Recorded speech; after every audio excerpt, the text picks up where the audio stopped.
인도에서 전해지는 이야기입니다. 어떤 사람이 아주 큰 호두나무 밑에 있는데 갑자기 호두나무에서 호두가 떨어지면서 자기 머리 위에 떡 떨어지는 거예요. 자, 떨어지기 전에 이 사람에게 있었던 이 사람의 의문점이 있었어요. 그것은 무엇이냐? 이 사람이 호두나무를 보면서 이렇게 이야기한 거예요. 아니, 하나님은 참 똑똑하지 못하신 분이다. 왜 그럴까요? 이렇게 큰 호두나무가 있는데 열매는 그렇게 작은 열매를 준 것이 너무너무 이해가 안 됐더라 이거예요. 그런데 갑자기 호두가 자기 머리에 뚝 떨어지자 어떻게 할까요? 깨달음이 왔어요. 그러면서 이 사람이 뭐라고 그가 더군다나 고백을 했냐면, 하나님은 참 이상하다. 이렇게 큰 호두나무에게는 작은 호두 열매를 열리고 작은 여러분 줄기에는 엄청난 수박을 열게 하신 하나님을 이해 못하겠다. 오히려 이렇게 큰 나무에게는 아주 엄청나게 큰 수박 같은 열매가 열려야 하고, 작은 줄기에는 호두 같은 것이 열려야 하는데, 그런데 여러분, 이 사람이 호두가 머리에 딱 떨어지자마자 회개했어요. 하나님 감사합니다. 이 호두나무에 수박이 열리지 않게 하신 것이 얼마나 감사한지. 여러분, 제가 왜 이런 말씀을 드리냐면, 성경이 우리에게 보여주시는 신강 가운데 하나님을 바라는, 하나님을 말씀하는 그 신강 가운데 이 세상의 다른 모든 종교의 신강과 차별되는 것이 있습니다. 그 특성이 무엇이냐 하면, 성경에서 소개되시는 하나님은 저 높고 위대하시고 크신 분인데 이 세상의 가장 낮은 자로 우리에게 찾아오셨더라 이거예요. 이것이 바로 하나님의 아들 예수 그리스도의 사건인 줄 믿습니다. 그것을 기다리고 준비하고 다시 그분을 믿는 절기가 바로 대강절입니다. 바울 사도가 오늘 본문에서 빌립보 교회를 향하여 편지에서 예수 그리스도의 생애를 소개하면서 두 가지의 키워드를 우리에게 알려주는데, 첫 번째는 따라해 보시겠습니까? 낮추시고, 두 번째 키워드는 따라합니다. 높여주시고. 오늘 성경에 나와 있는 이 두 가지의 키워드를 통하여 대림절 첫 번째에게 우리에게 은혜와 소망을 주시더라 이거예요. 하나는 낮추시고 하나는 높이시고. 사람의 모양으로, 오늘 8절에 사람의 모양으로 나타나사 자기를 어떻게 해요? 낮추시고. 여러분, 전반전인 6절부터 8절의 핵심은 낮추셨다, 이것이 핵심이 있어요.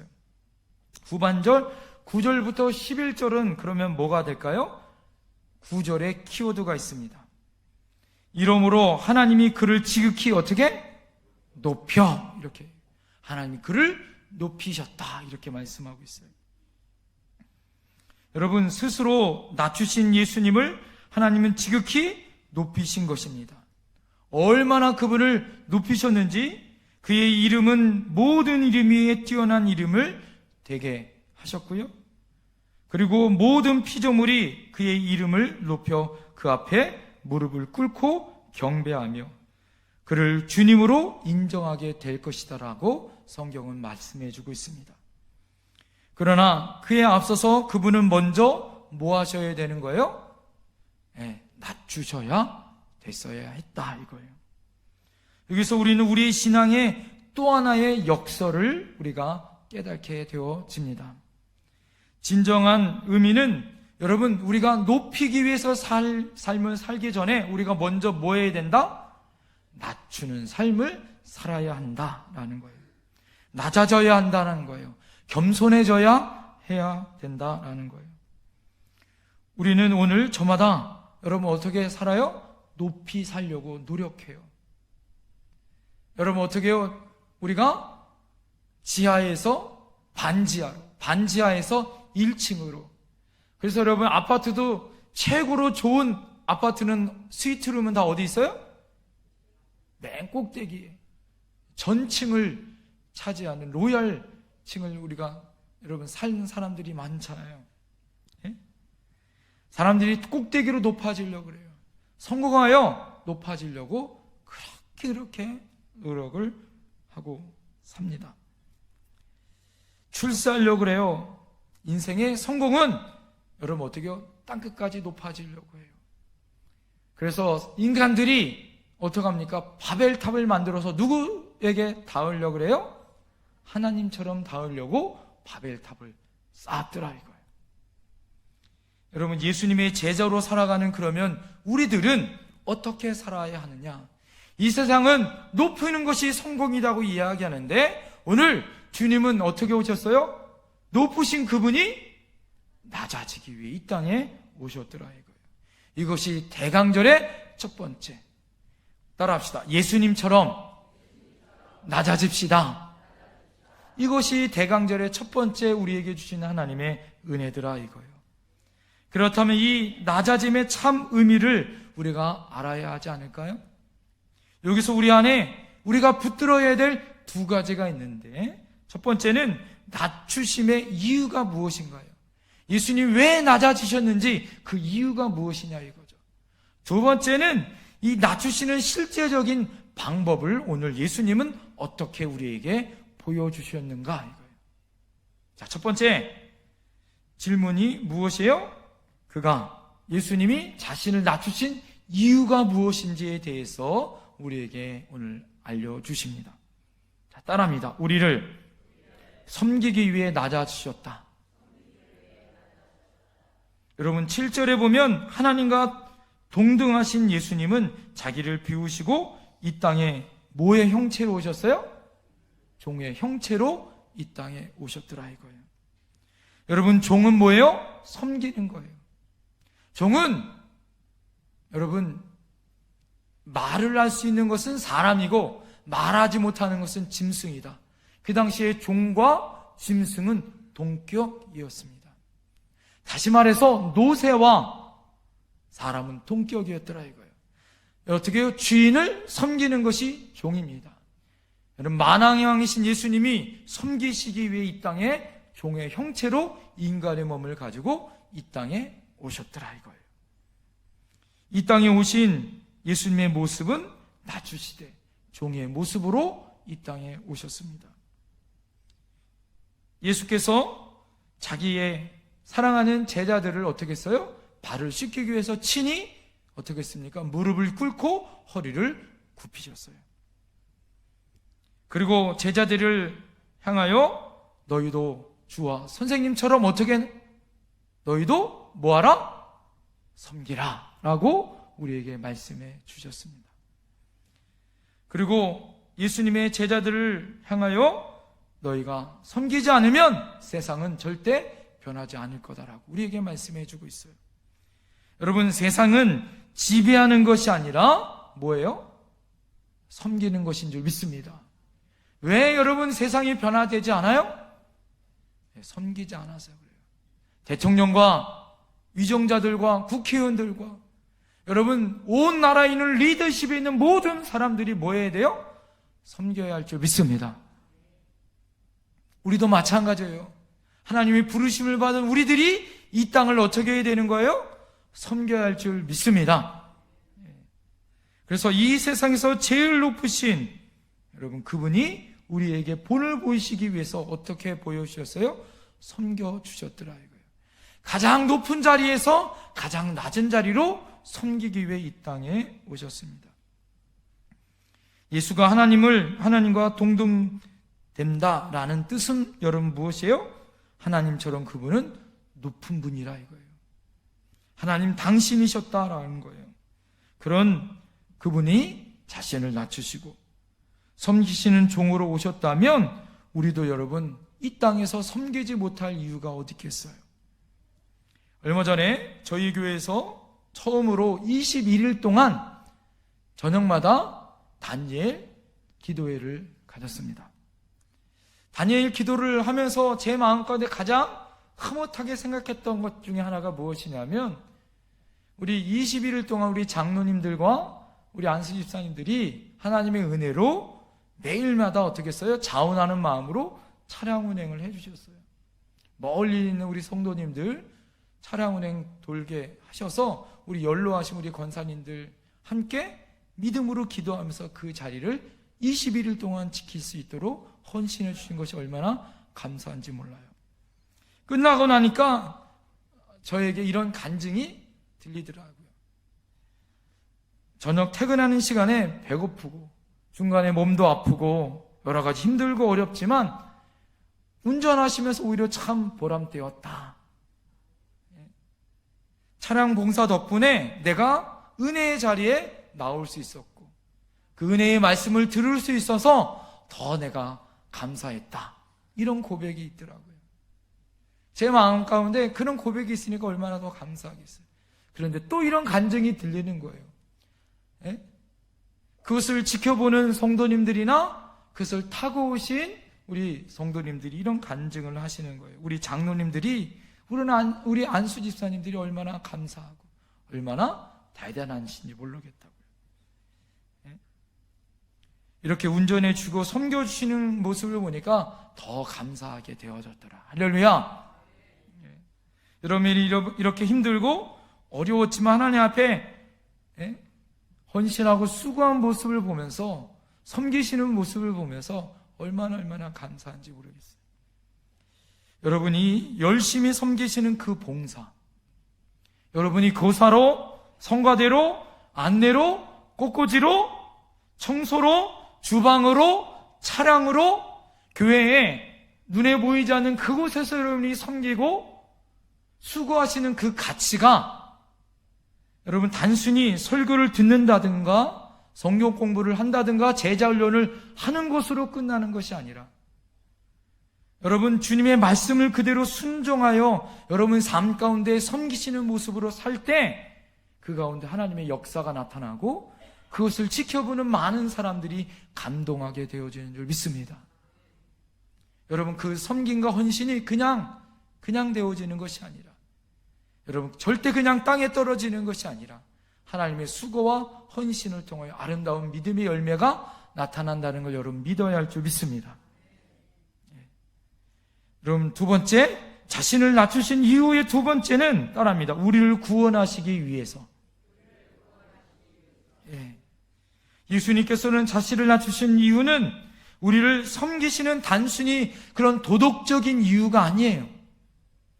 더 깊은 섬김의 이유가 있는데, 그것은 여러분 그 궁극적인 목적은 우리를 뭐 하시기 위해서? 구원하시기 위해서 우리에게 이 땅의 인간의 몸으로 우리에게 낮아지셨더라 이거죠. 마가복음 10장 45절에 이렇게 이야기합니다. 인자가 온 것은 섬김을 받으려 함이 아니라 도리어 섬기려 하고 자기 목숨을 많은 사람의 대속물로 주려 함이니라. 할렐루야. 여러분 예수님이 이 땅에 온 것은 섬김을 받기 위해서 오신 것이 아니라 오히려 이 땅에 섬기려고 하신 것은 자기의 죽음을 통하여서 많은 사람이 뭐 하기 위해서? 대속물로, 번제물로 이 땅에 오셨더라. 예수님의 섬김의 절정은 자신의 목숨을 십자가에서 내놓기 위해 오신 줄 믿습니다. 오늘 성가대의 찬양이 그래서 제 마음에 감동이 됐어요. 그 가사가 얼마나 아름다운지. 여러분 예수님의 십자가의 섬김이 바로 예수님의 죽으심이 우리를 구원하시기 위한 하나님의 궁극적인 목적인 줄 믿습니다. 오늘 여러분 본문 8절에 보세요. 자신을 낮추시고 이 땅에 오신 예수님이 죽기까지 복종하시고 십자가에서 어떻게 하셨어요? 죽으셨습니다. 우리가 그 어떤 사람의 구원과 은총을 하기 위해서 우리도 어떻게 해야 돼요? 예수님처럼 섬겨야 하고 내가 죽어줘야 된다라는 거예요.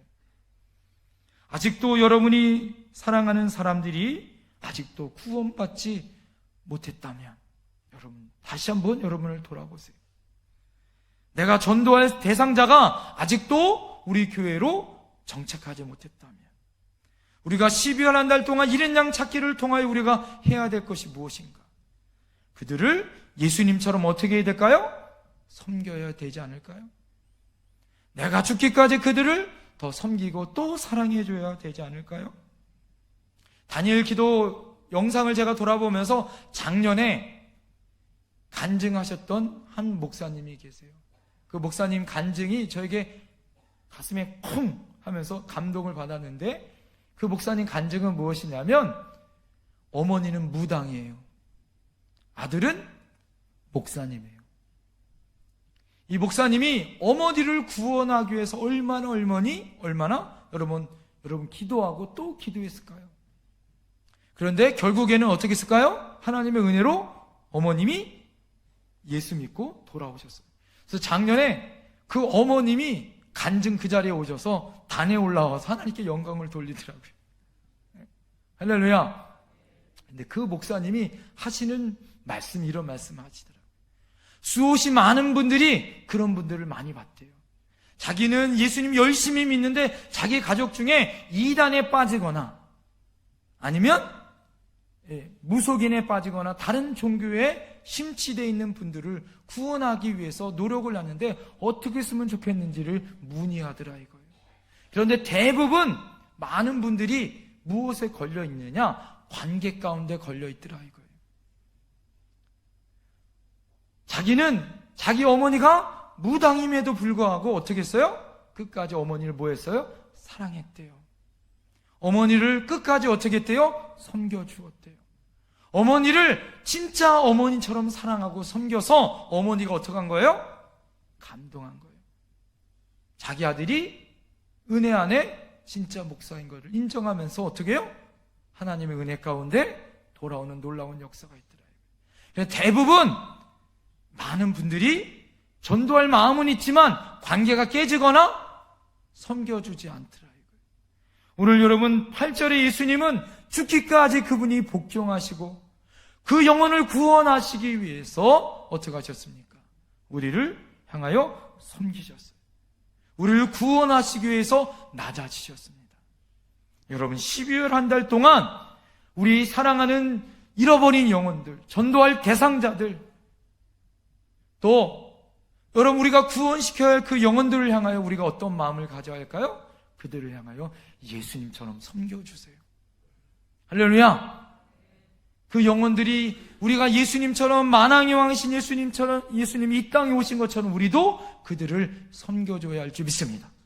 십자가에서 어떻게 해요? 우리가 죽기까지 그들을 섬겨줘야 할 줄 믿습니다. 우리 옆에 분에게 고백하겠어요. 예수님처럼 섬겨주십시다. 할렐루야. 어떤 신학자가 그리스도의 사회 봉사를 뭐라고 이야기하냐면 세례 요한의 역할처럼 교회는 사회를 봉사해야 된다, 이렇게 이야기합니다. 그리스도의 섬김이 여러분 세상에 믿지 않는 사람들의 구원의 길을 뭐 하는 거예요? 준비하는 거예요. 세례 요한이 늘 뭐라고 얘기해요? 나는 예수님을 향하여 뭐 하는 사람이다? 예비한 사람이다. 예수님의 길을 미리 준비하는 사람이다. 그것이 세례 요한의 사명이었더라 이거예요. 다시 오실 예수님, 재림하실 예수님을 준비하는 대강절 첫째 주일날 우리가 가져야 될 마음이 어떤 마음일까요? 예수님 다시 오시기 위해서 우리가 준비하기 위해서 우리가 섬기고 또 섬기는 사람들이 되어야 할 줄 믿습니다. 우리들이 그리스도인으로 이 세상에 어떻게 해야 돼요? 감동을 주어야 해요. 믿지 않는 사람들에게 여러분 감동을 주어야 할 줄 믿습니다. 지난 주간 카페에 믿지 않았던 젊은 사람들 4명이 찾아온 거예요. 그래서 2번 오신 거예요. 근데 저희 이 카페가 기부형 카페니까는 카드를 못 받잖아요. 근데 첫 번째는 카드로 오셔서 그냥 가셔서 둘째 날 다시 오신 거예요. 근데 그날 제가 봤어요. 제 마음에, 그래서 어떻게 오셨냐고 물어보니까 이분들이 이 지역 공장에 이렇게 다니시는 분들이에요. 그래서 오셔가지고 돈을 이렇게 지불하시고 벌써 이 커피를 드시더라고요. 그래서 제가 마음 가운데 이분들을 섬겨드려야겠으면 좋겠다라는 마음이 생겨서 어떻게 했을까요? 돈 받은 거를 다시 돌려드렸어요. 네? 돌려드렸는데 이분들이 하는 말이 제 마음에 감동이 있었어요. 뭐라고 얘기하냐면, 이분들이 뭐라고 얘기하냐면 너무너무 감사하대요. 왜 그러냐고 제가 물어보니까 이분들이 뭐라고 얘기하냐면, 자기들은 점심 때 커피 마시러 일부러 금천을 나갔대요. 그런데 이 카페가 있는 것을 처음 알았다는 거예요. 그래서 이 카페가 만들어진 것이 얼마나 자기들에겐 감사한지 모르겠대요. 그래서 제가 커피 대신 여러분 값을 치른 것이 절대 헛되지 않은 것을 알았어요. 여러분, 우리 교회가 하나님의 은혜 안에 카페를 만든 것, 왜 만들어요? 이 세상을 향하여, 그리스도의 복음을 향하여 어떻게? 섬기기 위해서요. 이 지역을 섬기기 위해서 선교의 도구로 만든 줄 믿습니다. 하나님의 은혜 가운데 여러분, 이 땅에 그리스도의 영광을 향하여 교회가 세상을 향하여 섬겨야 할 줄 믿습니다. 낮은 자세로 섬겨야 할 줄 믿습니다. 하나님의 영광 가운데 선교하는 사명이 우리에게 있는 줄 믿습니다. 우리가 선교해야 할 이유는 우리의 이웃을 구원하기 위해서예요. 교회의 모든 목적은 영혼을 구원하기 위한 목적이 있는 줄 믿습니다. 두 번째 질문이 있어요. 그가 자신을 낮추시는 방법이 무엇이냐 이거예요. 첫 번째 따라합니다. 자신을 비우신 것이다. 여러분, 우리가 낮추는 방법의 첫 번째는 자신을 낮추어야 한다라는 거예요. 7절에 보면 그가 자신을 낮추기 위하여 제일 먼저 하신 일이 무엇입니까? 그가 자신을 어떻게 했다? 비우셨다라고 이야기합니다. 무슨 뜻이에요? 분명한 것은 예수님이 자신을 비우셨다고 해서 그분의 본질을 포기한 것은 아니에요. 예수님이 인간의 몸으로 이 땅에 오시면서 그분의 신성을 포기한 건 아니에요. 그분이 하나님인 것을 포기한 것은 아닙니다. 만일 그분이 더 이상 하나님이 아니라면 우리는 우리의 모범을 되실 수도 없고 우리의 구원자가 될 수도 없습니다. 그냥 이렇게 쉽게 이해하면 되는 거예요. 어떻게 이해하시면 되냐면, 우리 예수님은 자신의 본질을 포기하지 않으면서 자신의 특권을 포기했다. 따라합니다. 권리를 포기했다. 네. 자기의 특권과 권리를 포기하셨다. 이것이 뭐예요? 자신을 비웠다, 이 말씀이에요. 우선 그 자리에 연연하지 않습니다. 하나님과 동등된 자리에 연연하지 않고 그 자리를 비우셨다 이거예요. 주인의 자리를 포기하시고 종의 자리로 내려오셨다 이거예요. 예수님은 하나님이십니다. 그분은 대접받을 모든 영광과 존귀를 받으실 수 있습니다. 할렐루야.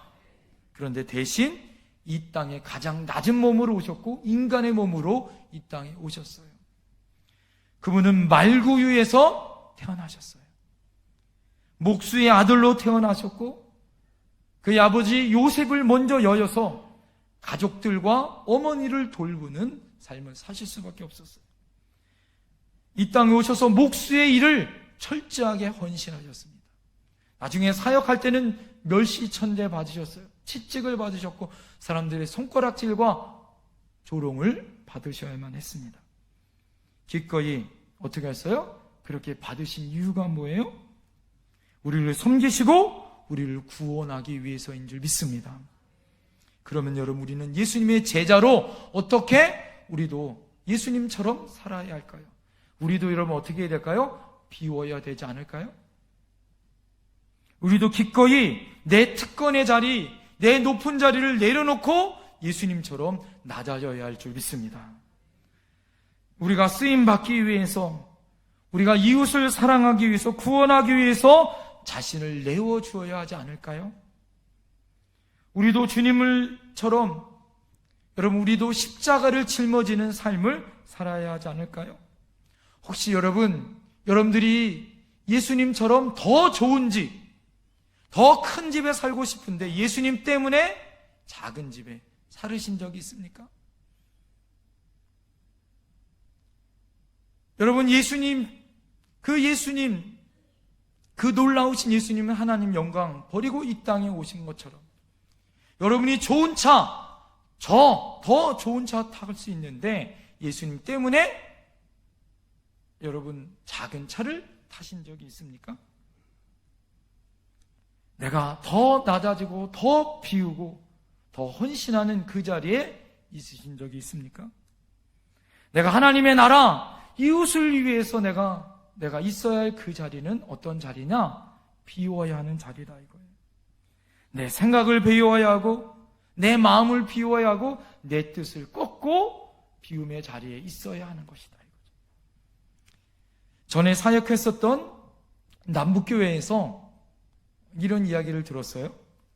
요즘 그 교회가 아주 큰 기도 제목 가운데 하나가 있었는데 그것이 무엇이냐면 그 교회 앞에 웨딩홀이 큰 게 있었어요.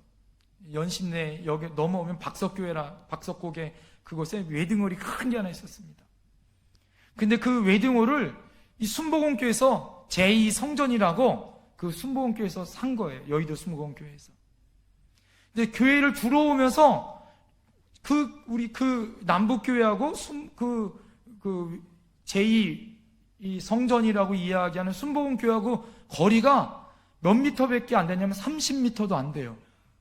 너무 교회가 가까우니까 여의도 순복음교회 제2교회가 들어오면서 이렇게 약속을 한 거예요. 우리 교회가 주차장이 없으니까 그 교회가 들어오면서 주차장이 아주 크거든요. 웨딩홀이었으니까. 그러니까 웨딩홀 꼭대기에 있는 주차장 30대 분량의 주차장을 마음대로 쓰라라고 이렇게 이야기한 거예요. 그래서 형제교회처럼 썼으면 좋겠다.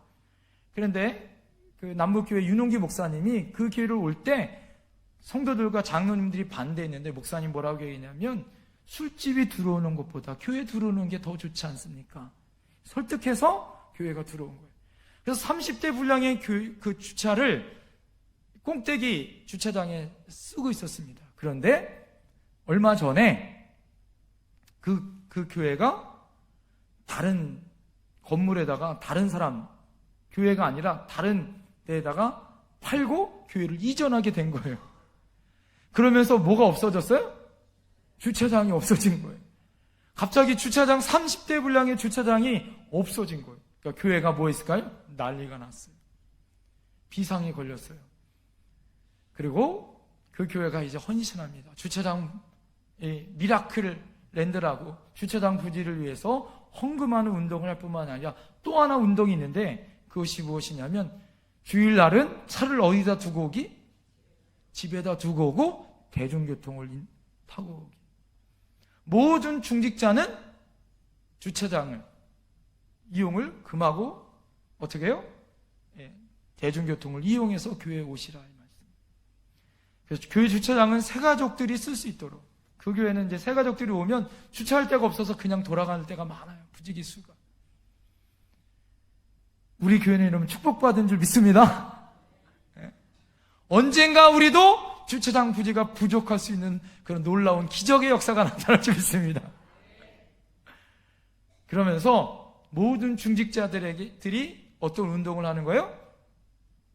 집에다가 뭘 두고 와요? 차를 두고 와요. 집이 일산임에도 불구하고 대중교통을 두고 교회로 와요. 서울로 오는 거예요. 1시간, 서울 거리는 보통 1시간이나 넘잖아요. 그러면 다 집에다 두고 대중교통을 이용해서 오는 운동이 시작됐더라 이거죠. 모든 중직자들이 그것에 순종하고 있더라 이런 이야기를 들었어요. 여러분, 낮아질 때 아름다운 역사가 나타날 줄 믿습니다. 진짜 성숙한 믿음은 연약한 이웃을 배려하고 자기가 좀 손해볼 수 있는 거예요. 믿음의 표현은 여러분 이런 구체적인 양보나 헌신에서 시작하는 것 아니겠습니까? 네? 챙길 거 다 챙기고 대접받을 거 다 대접받고 높임받을 거 다 높임받고 여러분 언제 섬기고 언제 이웃에게 전도할 수 있겠어요? 여러분 예수님의 방법은 자신을 비우는 거예요. 옆에 사람에게 좀 고백했으면 좋겠어요. 나도 당신도 비우며 삽시다. 시작. 비우며 삽시다. 할렐루야. 두 번째 자신을 낮추는 방법은 따라합니다. 자신을 죽음의 자리에 두셨다. 예수님이 낮추는 두 번째 방법은 무엇이냐? 자신을 죽음의 자리에 두셨더라 이거예요. 예수님의 섬김의 시작은 자신이 비움에서, 절정은 십자가에서 뭐 하셨어요? 죽으시면서 자기를 낮추셨어요. 8절에 보면 자기를 낮추시고 죽기까지 복종하셨으니 곧 십자가에 뭐다? 죽으심이라. 할렐루야. 예수님의 십자가의 죽음은 단순히 여러분 가학적인 어떤 순교의 행위가 아닙니다. 예수님께서 복종하시기 위해서 단순히 십자가의 고난을 도구로 사용한 것이 아니에요. 예수님께서 십자가에서 죽으신 이유는, 거기서 못 박히신 이유는 그것을 이 땅에 보이신 하나님의 뜻이더라. 할렐루야. 하나님의 뜻이 그곳에 있어 자기 안에 순종과 헌신이 계신 줄 믿습니다. 인류를 구원하시고 당신을 속죄양으로 보내신 하나님의 뜻 안에 어떻게 해요? 자기를 낮추시기 위하여 죽기까지 복종하신 줄 믿습니다. 이것이 십자가의 은혜요, 십자가의 죽음이에요. 더 많은 사람들을 구원하기 위해서, 하나님의 뜻을 이루기 위해서 어떻게 했어요? 자기를 죽었어요. 자기가 죽으셨어요. 십자가를 짊어지셨어요. 오늘 여러분, 이 땅을 살아가고 있는 우리들은 어떻게 살아가야 할까요? 우리도 예수님의 제자들처럼 여러분 하나님의 뜻을 받들어 따라합시다. 나를 죽고 나를 죽이고 하나님의 뜻을 세우며 살자. 할렐루야. 여러분, 예수님은 이 땅에 인간의 몸으로 오셨고 종의 형체로 이 땅에 사셨고 죽기까지 복종하셨습니다. 여러분, 내가 죽을 때 다시 사는 거예요. 할렐루야. 예수님이 죽으시니까 3일 만에 뭐 하셨어요? 하나님이 다시 부활하여 살리실 줄 믿습니다. 여러분, 내가 죽어야 다시 살아납니다. 할렐루야. 따라하면 내가 죽어야 내 가정이 살고 내 교회가 산다. 여러분, 예수님은 죽음의 자리를 두려워하지 않았어요. 여러분, 대강절은 예수님이 이 땅에 낮은 자리로 오셨는데 죽음의 자리로 오신 자리입니다. 우리도 여러분 어떻게 해야 할까요? 고 안희숙 여사가 당신은 죽어요, 그런데 안 죽어요 라는 이야기를 했습니다. 그녀는 일제시대에 신사참배를 거부하고 순교할 뻔하다가 순교의 기회를 놓쳤어요. 그분이 그렇게 되면서 그분이 힘들고 어려운 인생을 살아가면서 그분이 이런 고백을 합니다. 주님, 저에게는 한 번 죽은 것이 낫지, 날마다 죽는 것이 더 어려워요. 여러분, 순교 한 번 하는 것이 쉬워요. 그런데 날마다 죽는 것이 더 어떻게 해요? 어렵더라 이거예요. 우리의 삶이 그렇지 않나요? 바울 사도가 나는 날마다 죽노라, 로마서 6장 11절에 자신의 죄에 대해서는 죽은 자로 여기고 살아간다라고 우리에게 가르치지 않습니까? 한 번 죽는 것은 단 한 번이니까 쉬울 수 있어요. 그런데 날마다 죽는 건 쉬워요? 어려워요? 어렵습니다. 그런데 그것이 뭐되다? 보람된 줄 믿습니다. 여러분, 믿음의 역설은 그거예요. 죽을 때 다시 사는 거예요. 죽을 때 영광이 있는 줄 믿습니다. 할렐루야. 옆에 사람에게 고백합시다. 당신도 죽고 나도 죽읍시다. 십자가를 짊어집시다. 할렐루야. 교수의 길을 걸었던 헨리 나우엔이 있어 하버드대 교수직을 버리고 그가 그 놀랍고 모든 인생에서 존경받는 그가 그의 인생의 절정의 순간 가운데 호련히 하버드 교수직을 버립니다. 그리고 카나다 토론토에 있는 데이브레이크 공동체에서 장애인, 아주 소수의 장애인들, 그들을 섬기는 일을 시작합니다. 오히려 사람들이, 친구들이 다 만류했어요.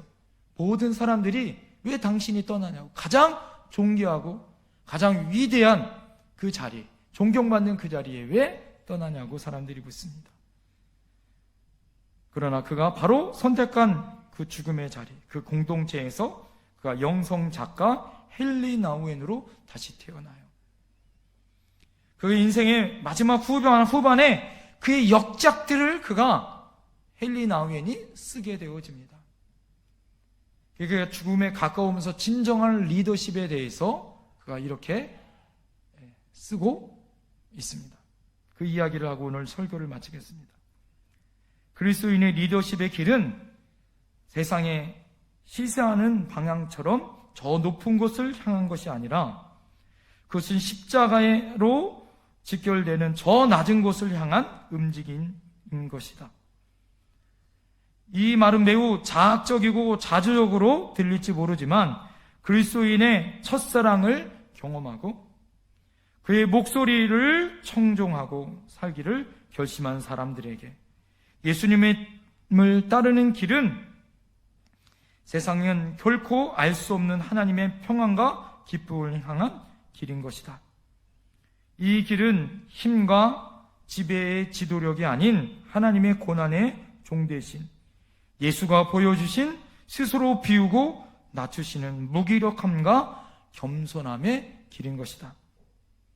바로 여기에 우리의 모두가 찾고 있는 참된 기독교적 지도력과 미래가 기다리고 있는 것이다. 헨리 나우엔은 진정한 리더십은 예수님처럼 스스로 비우고 낮추고 무기력하고 겸손하여 걸어가는 것이 진정한 길이다 라고 우리에게 이야기해 줍니다.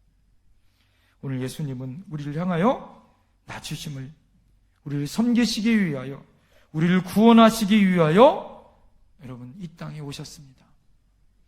그리고 그분은 우리를 낮추시기 위해서 자신을 비우셨고 죽기까지 섬겨주셨어요. 여러분 우리도 그처럼 예수님처럼 살아야 하지 않을까요? 예수님처럼 죽기까지 복종할 수 있는 저와 여러분들이 되어야 할 줄 믿습니다. 기도하겠습니다.